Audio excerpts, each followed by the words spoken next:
한국 뮤지컬 어워즈 어떤 부분까지를 창작으로 범위를 둬야 되고 어떤 부분은 라이선스까지도 포함을 시켜야 되는 건지, 왜 한국 뮤지컬 어워즈의 대상의 하데스타운인지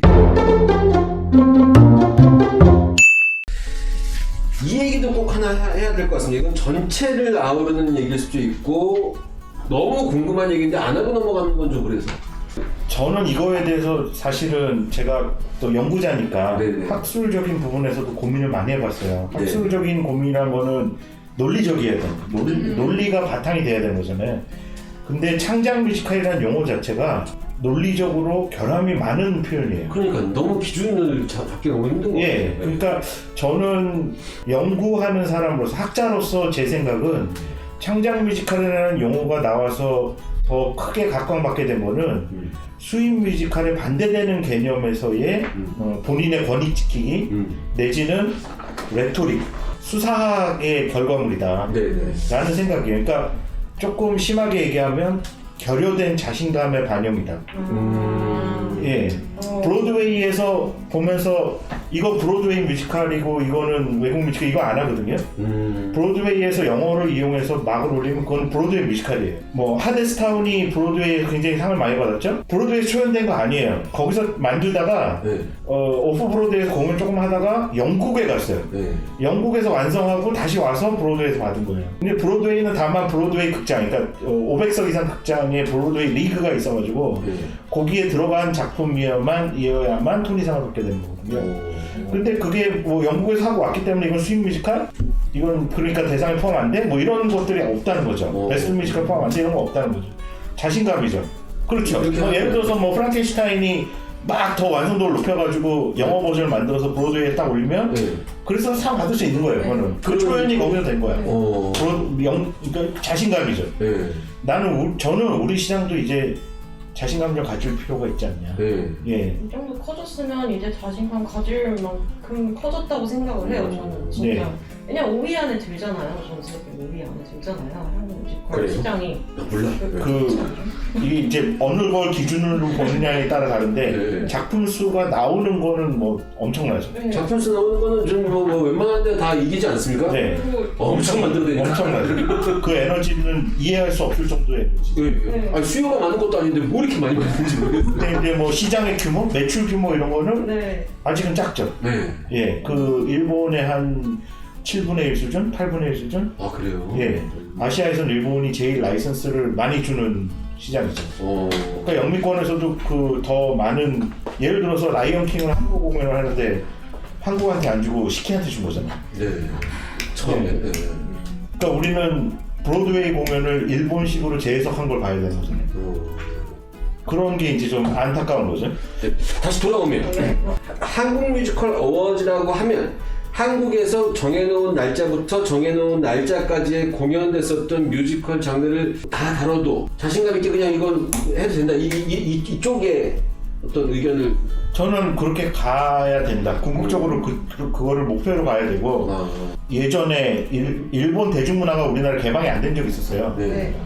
법으로 막았어요. 그 법의 근거가 뭐였냐면 미풍양속을 저해한다는 거예요. 그때 제가 이제 방송국에서 일할 때였는데 일본어가 텔레비전 화면에 17초 이상 나가면 안 돼요. 그러다가 김대중 대통령 때 이제 문호를 개방했죠.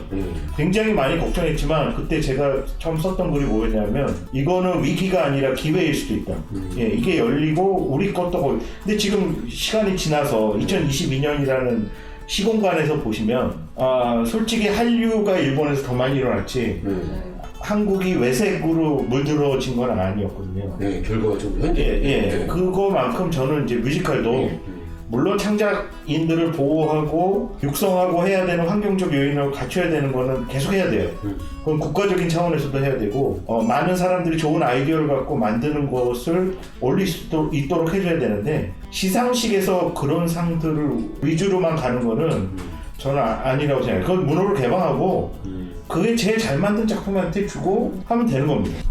그럼 이제 방법적으로 통이상 이런 것처럼 우리도 예를 들어 해화로운 공연에서는 해공상 이렇게 되면 이거는 라이선스 창작 이런 걸 가리지 않고 하는 건데 한국 뮤지컬 어워즈라는 타이틀과 작품상이라는 이 언어가 주는 이 타이틀이 마치 한국에서 만들어진 것 중에 제일 좋은 작품에 줘야 되는 그런 느낌이 좀 들어서 저는 거기서부터 일단 접근이 좀 이렇게 이해가 좀 달라지지 않나 이런 생각이 좀 들긴 하거든요. 그러니까 지금까지는 한국 뮤지컬 어워즈뿐만 아니라 많은 상들이 대상은 창작 뮤지컬한테만 주자라는 거였어요. 네. 근데 그렇게 돼서 나중에 이제 시상식을 해보면 그 해 그 시장에서 가장 화제가 되고 이슈가 됐던 작품이 대상을 못 받는 스포츠 조선이 했었던 뭐 네, 그 한국 뮤지컬 대상 같은 네. 경우에는 그 대상을 창작 작품한테 주고 네. 최우수 외국 작품상이라는 거를 이제 그 밑에 둬서 네. 수익 뮤지컬을 줬는데 정말 이슈가 되고 화제가 되는 건 최우수 외국 작품상인 거죠. 대상은 그냥 왠지 흐지부지 돼버리는. 네. 그러니까 저는 그렇게 되면은 그 상의 권위도 별로 인정 못 받는 것 같고 그런 문제점들을 계속 가르쳤었죠. 혹시 다른 의견들이 있으세요? 사실 이게 교수님과 일반 관객 두 분을 모시고 이렇게 방송을 하는 거라 생각이 다르다고 해도 교수님 얘기를 듣고 있으면 그런가? 이렇게 되기도 하고 그러니까 아니 그냥 의견이에요. 그냥. 저도 조금 창작이라는 단어 자체가 애매하다라고 생각을 했던 부분이 뭐였냐면 코멧 같은 경우는 논레프리카예요. 한국에서 만든 부분이 있잖아요. 네. 그리고 가끔 해공에 음악 감독님들 나와서 말씀하시는 거 얘기 들어보면 음악 감독님들이 써서 넣은 곡들이 되게 많아요. 네, 네. 그런 거 보면 저작권은 물론 해외 뮤지컬에 있지만 거의 한국에서 만든 것이나 다른 들이 있단 말이죠. 그러니까 되게 창작으로만 보기는 애매한 거예요. 예를 들어서 스토리 오브 마이 라이프 같은 경우는 외국 작품이랑 우리나라 작품이랑 아예 그 느낌 자체가 다르거든요. 거의 그냥 한국에서 만들었다라고 해도 과언이 아니다라고 이제 그쪽에서도 얘기할 정도인데 여기 올라가 있어도 이 정도면 창작이라고 봐야 되지 않나? 하지만 또 규모는 되게 큰 뮤지컬이고 그래서 그 기준 자체가 되게 애매해서 이렇게 대상을 만들고 차라리 그 자석수로 남았나? 그런 생각이 들고. 그러니까 이게 정말 참 어려운 문제인 것 같아요. 이렇게 말씀을 들어도 그래, 오케이. 그럼 대상 이제 이거는 그렇게 인정할 수 있어. 창작 부문에 주는 상은 적어도 창작 뮤지컬로 제한되어야 되는 거 아닌가 이런 생각이 또 들기도 하는데 어떤 공연은 그대로 갖고 와야 되는 게 계약 내용인 공연도 있고 어떤 공연은 텍스트랑 음악만 갖고 오고 나머지를 다 창작해야 되는 공연도 있고 근데 이걸 관객들이 다 알만한 방법은 별로 없고 이런 게 문제가 아닌가? 근데 이걸 문제라고 생각하는 게 문제인가? 이걸 그냥 마음 편하게 축제다 이렇게 생각해서 이렇게 받아들여야 되는 건가? 이런 고민이 좀 있긴 있습니다. 저는 이런 거 대극장 극 같은 경우는 창작기로 보기보다는 라이센스 작품으로 저는 약간 보긴 하거든요. 작품이 뭐 이렇게 뭐 논리학적으로 보면은 맞지 않다고 하는 거에 이제 생각을 해보면은 이제 약간 새로운 뮤지컬 작품? 한국 작품으로 따로 이렇게 봐야 될 것 같아요. 참 헷갈려요. 그래서 그런 부분 때 이제 어떤 상을 디자인하면서 네. 고민했던 것 중에 이제 우리도 그럼 토니상처럼 리메이크 상을 주자. 그러니까 올린 거 그대로 올라오는 작품과 네. 뭐 레플리카든 뭐 해가지고 그 한국적으로 적용을 시킨 것은 인정을 받을 그 상을 주자. 근데 그때 나왔었던 한계점은 뭐였냐면 원작을 알고 있어야 된다는 거예요. 그러니까요. 네. 그래야 이게 바뀐 걸 아는 거거든요. 네. 원교수는 아는데 네. 같은 심사위원들은 모르는 사람들이 있다. 네. 그럼 원교수 얘기만 듣고 해야 되는데 네. 실제로 원교수 같은 사람이 우리나라에 별로 없다. 네. 그리고 원교수도 못 볼 수도 있다. 네. 원작을. 맞아요. 예, 그랬을 때 이제 그 리메이크 부분을 얼마만큼 우리가 검증할 수 있냐. 이게 계속 논쟁이 되는 거예요. 저희가 항상 궁금하는 것은 이 심사위원분들이 이 공연을 다 봤을까? 100명의 관객들은 꽤 많이 봤을 거라는 거. 그렇죠. 근데 100명의 관계자분들은 과연 어느 정도 봤을까? 네. 이거죠? 네. 그리고 왜 이게 안 올라갔어도 논쟁들이 항상 있거든요. 네.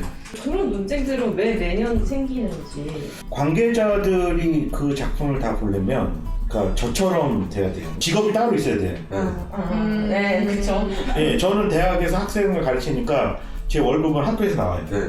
공연 활동이 제 주수입원은 아니에요. 네. 예. 근데 다른 분들은 주수입원이 좀 다른 데 있으니까 겹쳐. 네. 그런 부분에서 나오는 문제점들이 생겨요. 시간적 결여도 생기고 관계에 대한 문제들도 생기고 어떤 상에서 제가 또 디자인했던 건 뭐였냐면 차라리 이해관계가 없는 기자들을 데리고 하자. 예, 기자들은 어쨌든 기사를 써야 되기 때문에 계속 보잖아요. 그게 이제 야구가 그렇거든요. 골든글러브상이라는 야구상이 있는데 그건 기자들이 투표해서 뽑는 맞아요. 최고 유격수, 예. 최고 뭐 우익수 뭐 이런 걸 뽑는 거거든요. 그 수비 부분, 타자 부분에 뽑는데 그래서 그렇게 어떤 기자들 반대. 나는 기자이지 평론가가 아니다. 내가 어떤 가치 판단을 할 수는 없는 게 아니냐. 우리 그런 식의 여러 실험들을 거치면서 왔죠. 그러니까 관계자들이라고 해서 꼭 사실은 그 관계자를 다시 또 어느 정도 자격을 갖게끔 하기 위한 노력들을 많은 시도를 하긴 했었다. 이번에 그 TV 프로에서 치킨 대전인가? 그거 보는데도 전문 셰프가 있고 연예인 패널이 있고 음식 유튜버들이 있고 이 공연으로 좀 갖고 들어오면 공연을 업으로 삼고 있는 전문가들 또는 교수님 같은 분들이 앉아 계시고 일반인 이쪽에 계시는 분들은 공연을 많이 음식 유튜버들은 전문가 그 업으로 삼고 있진 않지만 공연에 있어서만큼은 일가견이 있는 사람들이라고 인정될 만한 사람들이 좀 나타나주면 그렇게 돼서 이제 균형을 맞춰가면 참 좋겠는데 그게 참 쉽진 않은 일 같아요. 저만 해도 공연 지금 헤아로운 공연생활 유튜브 채널을 운영하고 있습니다만 제가 하는 공연이 올라갈 때쯤 되면 남의 공연 볼 게 아니거든요. 정신이 없어요. 이 공연에 대한 아까 그 일반 관객분들의 좀 애로사항? 불만이라고 해야 되나? 왜 내가 좋아했었던, 내가 그렇게 감명 깊게 봤었던 이 공연은 왜 후보에도 안 오른 거야? 이 공연 보긴 한 거야? 이제 이렇게 생각하는 것들에 대해서 근데 이것도 있었던 저희 유튜브 채널 같은 곳에서 한 달에 한 번 시상식을 계속 꾸준히 하면 나중에 심사위원 되시는 분들이 해공에서 이런 상을 받은 작품이야 그러면은 억지로 된 시간 내서 보고 이렇게 되면 이제 더 많은 관람치로 더 좀 더 준수한 이런 벌써 한 달에 한 번 하실 생각을 하고 계신 거예요? 3달에 한 번 정도? 지금 이제 음반도 만드셔야 되고 저번에 그 음반이요? 네. 음반 만드셔야 되고 석 달에 한 번씩 수상식 하셔야 되고 네. 수상작들을 위주로 해서 또 뭐 쇼하는 거 특별히 뭐 무대 만드신다고 그러잖아요. 그냥 우리 돈을 많이 버실 수 있게끔 우리가 도와드려야 될 것 같아요. 그것도 닭이 먼저냐 달걀이 먼저냐인데 돈을 많이 벌어서 할 게 아니고요. 요거 하면 돈이 될까 해서